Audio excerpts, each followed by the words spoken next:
সুন্দরগ্রামের ডাইনি। সুন্দরগ্রাম গ্রাম বাংলার গভীরে লুকিয়ে থাকা একটি শান্ত গ্রাম ছিল, যার চারপাশে ঘন জঙ্গল এবং এই অঞ্চলের বিচরণশীল নদী ছিল। বাইরের জগতের বিশৃঙ্খলার দ্বারা অস্পৃশ্য লোকেরা তাদের দৈনন্দিন রুটিনগুলির সাথে সাথে গ্রামে ধীরে ধীরে জীবন চলেছিল। কিন্তু সুন্দরগ্রামে একটা অন্ধকার গোপন ছিল, যার কথা গ্রামবাসীরা শুধু সূর্যাস্তের পর চুপসে যাওয়া সুরে বলত।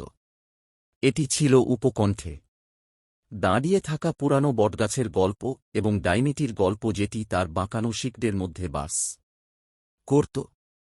রতন ছিলেন একজন যুবক চাষী, এই ধরনের কুসংস্কারের সন্দিহান। বহু বছর কলকাতায় থাকার পর তিনি ফিরে আসেন সুন্দরগ্রামে। তার শহর জীবন তাকে গ্রামকে ঘিরে থাকা লোককাহিনী থেকে বাদ দিয়েছিল। বটগাছ আর ডাইনির গল্প শুনে সে গ্রাম্য অজ্ঞতার ফল বলে হেসে ফেলত। একদিন সন্ধ্যায় খেতে দীর্ঘদিন পরে রতন বটগাছটি দেখার সিদ্ধান্ত নিল, গ্রামবাসীদের কাছে প্রমাণ করার উদ্দেশ্যে যে ভয়ের কিছু নেই। সূর্য সবেমাত্র অস্তমিত হয়েছে, ল্যান্ডস্কেপের উপর এক ভয়ঙ্কর আভা ছড়িয়েছে। গাছের কাছে যেতেই বাতাসে এক অদ্ভুত নিস্তব্ধতা।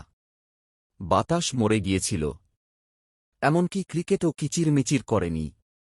তবুও রতন কোনো ভয় অনুভব করেনি, শুধুমাত্র মৃত্যুকে উড়িয়ে দেওয়ার সংকল্প। বটগাছটি লম্বা এবং প্রাচীন ছিল, এর বিশাল শিকড়গুলি কোনো দানবীয় প্রাণীর অঙ্গগুলির মতো মাটিতে ছড়িয়ে পড়েছিল।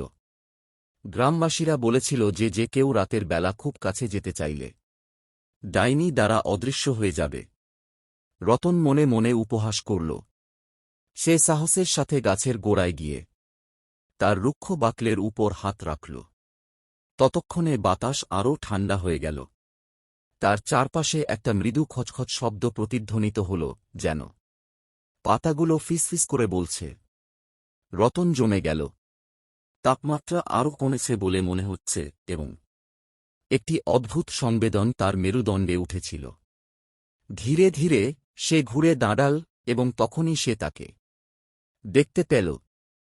ছেঁড়া পোশাক পরা এক বৃদ্ধ মহিলা মাত্র কয়েক হাত দূরে দাঁড়িয়েছিলেন। আবছা আলোতে তার চোখ জ্বলজ্বল করছে এবং তার মুখটি বুনো ম্যাটের চুল দ্বারা অস্পষ্ট ছিল। তিনি হাসলেন, ধারালো হলুদ দাঁত প্রকাশ করলেন। তোমার এখানে আসা উচিত হয়নি, খোয়াট, সে ফিস করে বলল, তার কণ্ঠস্বর নিচু, রসালো হিস। রতনের হৃৎপিণ্ড তার বুকে ধড়ফড় করে, কিন্তু সে ভয়কে কাবু করতে রাজি হয়নি। খোয়াট, তুমি কে? খোয়াট, তিনি দাবি করেন, তার কণ্ঠস্বর শক্তিশালী শব্দ করার চেষ্টা সত্ত্বেও কাঁপছে। বৃদ্ধ মহিলাটি হাঁকিয়ে উঠল, একটি শব্দ যা তার মেরুদণ্ডে কাঁপুনি পাঠিয়েছে। আমি এই গাছের রক্ষক। আমি এটিকে শতাব্দী ধরে পর্যবেক্ষণ করেছি, মূর্খ আত্মাদের খাওয়াচ্ছি যারা মনে করে যে তারা পুরানো উপায়গুলিকে অস্বীকার করতে পারে। রতনের যুক্তিবাদী মন তাকে গ্রাস করা ভয়ের বিরুদ্ধে লড়াই করেছিল। এই বাস্তব হতে পারে না। সে কেবল একজন বৃদ্ধ মহিলা ছিল যা তাকে নিয়ে কৌশল খেলছিল। কিন্তু গভীরভাবে তিনি জানতেন যে কিছু ভয়ঙ্কর ভুল ছিল। তার চারপাশের বাতাস ঘন হয়ে আসছে এবং তিনি অনুভব করতে পারছিলেন যে তার পায়ের নিচে মাটির মধ্য দিয়ে একটি অদ্ভুত শক্তি স্পন্দিত হচ্ছে। তিনি প্রতিক্রিয়া জানাতে পারার আগেই মহিলাটি তার হাত তুলল এবং রতন অনুভব করল একটি অদৃশ্য শক্তি তার বুকে আঘাত করে তাকে মাটিতে ধাক্কা দেয়। একটা অসহ্য ভার তার ওপর চাপা পড়ায় সে হাঁফ ছেড়ে বাঁচল। বটগাছের শিকড়গুলো যেন জীবন্ত হয়ে আসছে, ধীরে ধীরে তার দিকে এগিয়ে আসছে, যেন তারা তাকে মাটিতে টেনে নিয়ে যেতে চায়। রতন নড়াচড়া করতে কষ্ট করে, কিন্তু তার শরীর মানতে অস্বীকার করে। বৃদ্ধ মহিলার কাছে তার বাঁকানো হাসি আরও প্রশস্ত হচ্ছে। খোয়াট, আপনার অবিশ্বাস আপনার ভাগ্যকে সিলমোহর করে দিয়েছে, সে হিস করে বলল। একটি চূড়ান্ত মরিয়া কাজ করে রতন তার গলায় ছোট দুল নিয়ে গেল, তার মায়ের কাছ থেকে একটি উপহার, যিনি তাকে কখনই এটি খুলে ফেলতে শত করেছিলেন।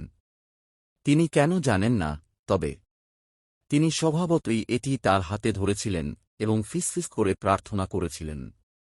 শব্দগুলো তার ঠোঁট ছেড়ে যাওয়ার মুহূর্তে চারপাশের বাতাস সরে গেল।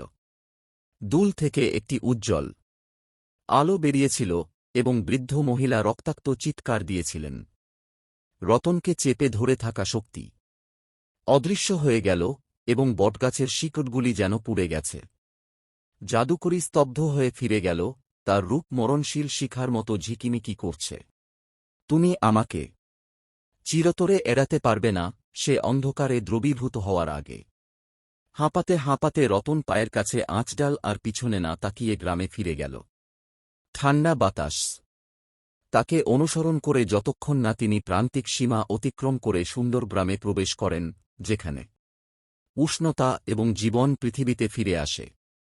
পরের দিন সকালে গ্রামবাসীরা তাকে দেখতে পান, কাঁপতে কাঁপতে ফ্যাকাশে কিন্তু জীবিত।